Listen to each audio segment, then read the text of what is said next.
Hello, thanks for dropping in. As you can see, today we're looking at a little bit of a dusty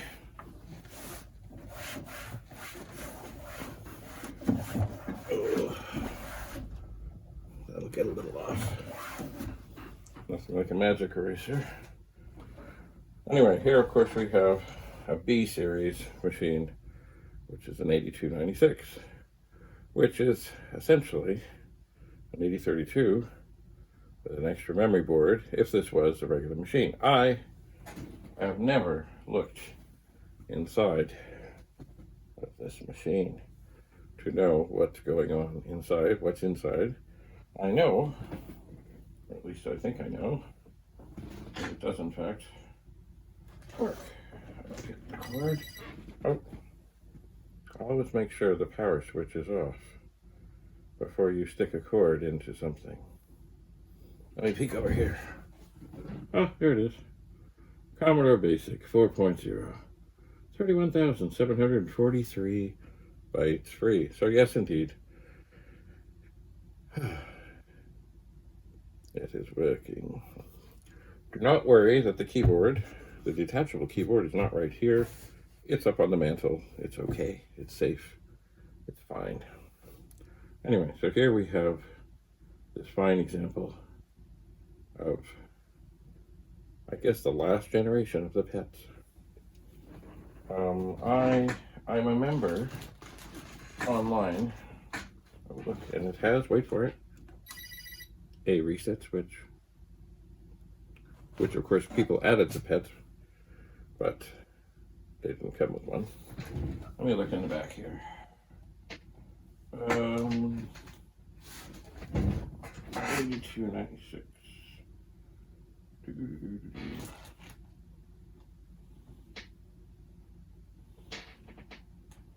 Serial number, I think it says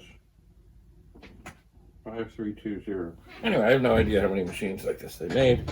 I'm sure that many of them have been long since scrapped. Anyway, yeah, I am a member of the B Machine group on Facebook. I don't do much there because I really haven't had this out to do stuff with them. So, unfortunately, I see there's some rather significant scratches on the side, which of course, if you had this set up somewhere on a shelf or on a desk, you wouldn't see it. But I don't remember seeing these, and I wonder how it happened. But it may have been before I got this. I don't know. Of course, what is different about this machine is, of course, the detachable keyboard, which, of course, when the keyboard is detachable, it will detach, and many of them got lost. Also have the, wait for it, swivel screen, which is quite handy. You go back and forth, it'll also go not so easily up and down. Yeah. Oh. Maybe I'll put it back kind of where it was. Sort of, kind of. Anyway, as I say, I've not looked inside this machine. I really haven't even explored how to do it, but I would imagine there are screws in the bottom somewhere. I would think. Anyway, so these machines are highly prized in the world. Perhaps not as highly prized as the small chiclet with a cassette deck built in, but they are highly prized, as they are rarer and rarer. Many of them that I have seen around North America are actually from Europe, and therefore require 220 or so volts, because of course they were more popular in Europe. But they were here. Looking back, of course, I wish I'd got one or some at the time. But, you know, remember, they were pretty expensive. They were. I do remember seeing them at the World of Commodore, and I remember a story, I think it was David Berezowski, who worked for Commodore. He had corkscrew hair. And they've been trying to do something or get something set up or write a program or do whatever. and or maybe it was Paul Higginbottom. Anyway, the machine had locked up. He said, "Oh, don't worry, I can fix that." And he took a paper clip and he said there was some way, I think on the user port, that he could get it to do a reset, because maybe it didn't have a reset switch at the time. Anyway, this was like their one thing to show at the show, and he essentially blew it up. A fine moment in Commodore history. Anyway, things happen. The one, of course, difference between this machine and some of the others is, and this was really cool, is under here, there is nothing.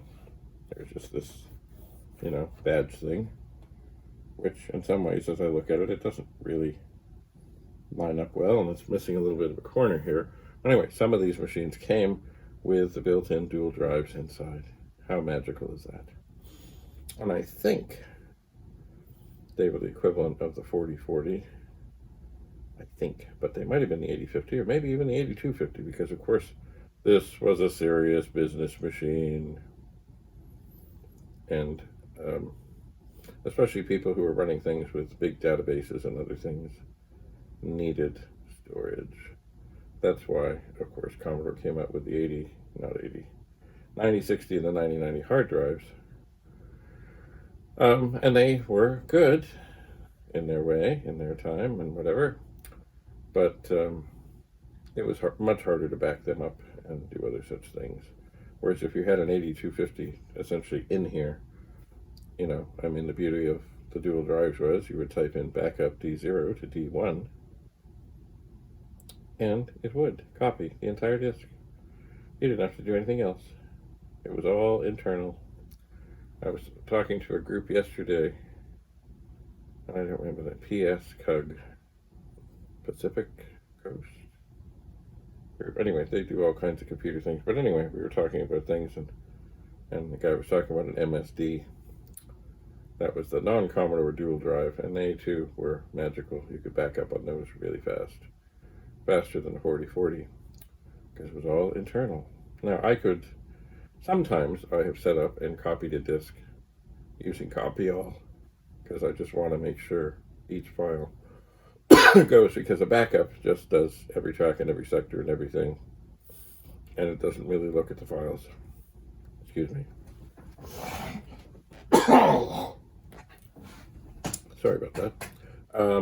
Whereas copy all does, but it takes a lot longer. But I also remember hearing stories of how there were some people who had a 4040 or an 8050, maybe an 8250 made, modified, etc., so that they just had a button on the front, and they would push the button, and it would automatically do a backup. So the machine didn't have to be connected to one of these, or a PET, or anything, even a 64 through a V-Link or a C-Link. It would just back up. And of course, you couldn't do a directory after that, but you had nothing connected to it. But if the error light wasn't on, you were pretty much guaranteed you had a good copy. Anyway, so here it is, the 8296. At the moment, this is the only B machine I have.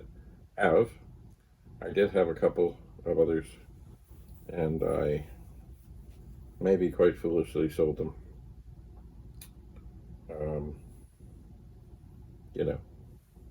We all did things in the past that we look back and say, oh, why did I do that?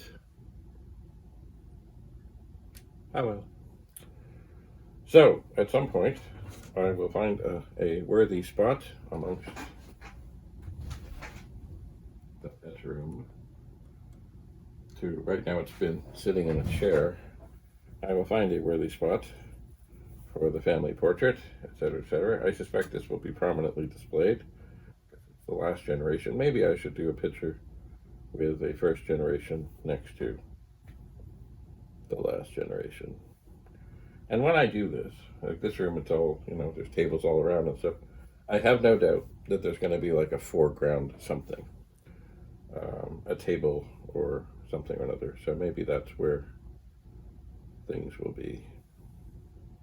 I've not decided yet. Anyway, did I turn this off? I did not. Did I press the reset button? I did, but I'll do it again. There we go. There's that sound. Oh, that's also an example of what I was talking about in my last videos. When you do a reset, the image just pops up. As in, the monitor didn't shut off. It just, the computer reset.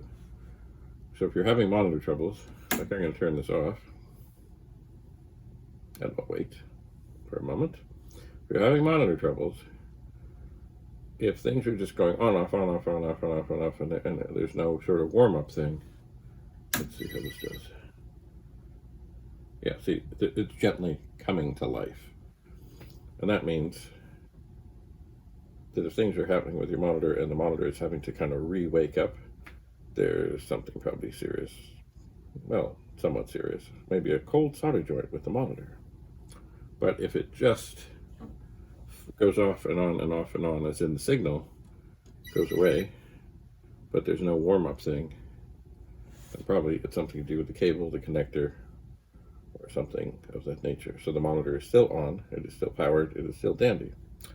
It is. It's funny, looking back on it, way back when my brother and I ran the Bradley Brothers bulletin board system, and others, I wonder now why we did not put a power switch inside the PET or outside the PET somewhere to turn off the monitor. Because, in fact, the computer itself uses very little power. The monitor would be the majority of that. Now, I know we're in a different time, in a different era, and electricity costs a whole lot more, but it always cost. And we were always encouraged to save it, so I'm curious why we did not do that. And I'm curious why more things today don't come with screens. I know laptop things, I guess they turn off and stuff, but you know, there's sometimes when I might be in the kitchen and I have the TV on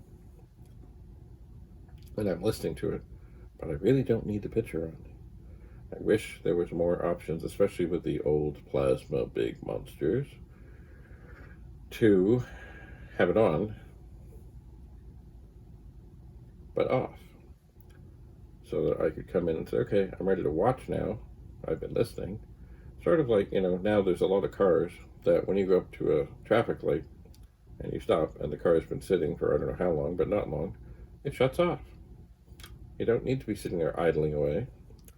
And I'm not sure if it's when you take your foot off the brake or what happens, but anyway, then the car starts again. Now, I know I guess I could create something like that. No, I'm not sure I could. Could I? I was just thinking, if I hook it up to a stereo, could I do that? I am not at all sure. But anyway, in this era of inflation and everything and electricity, and of course, you know, when a heat wave comes along and say conserve, conserve, conserve, it's too bad that more things like televisions and such, mostly televisions, don't have a yes, I want it on, but don't power the screen. Just let me pick what I want, then press a button to unpower the screen, but leave the sound intact. Yes, that would be good. Excellent. Anyway, 8296, working dandy. The fellow I got this from, I got it from his son. I think of him often. I miss him every day a little bit. He was a long standing member of TPUG, and sometimes he'd take me to meetings, and I helped him with things, and we helped each other. It was a really part of, you know, my many fond TPUG memories. Many. Anyway, thanks for coming. Stay tuned for the big reveal when the room is finished.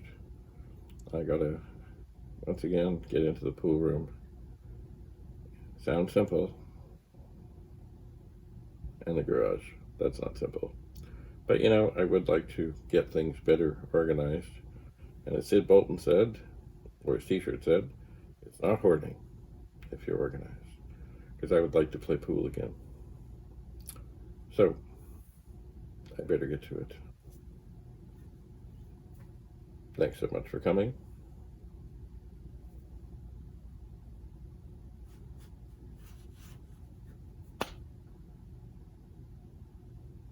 Bye for now.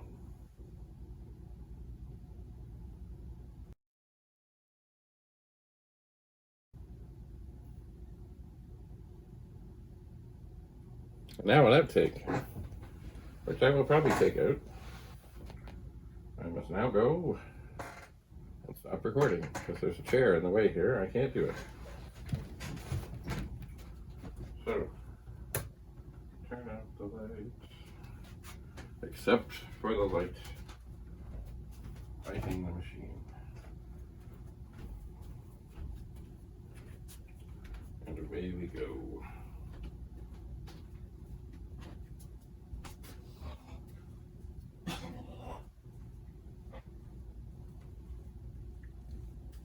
You will probably never see this.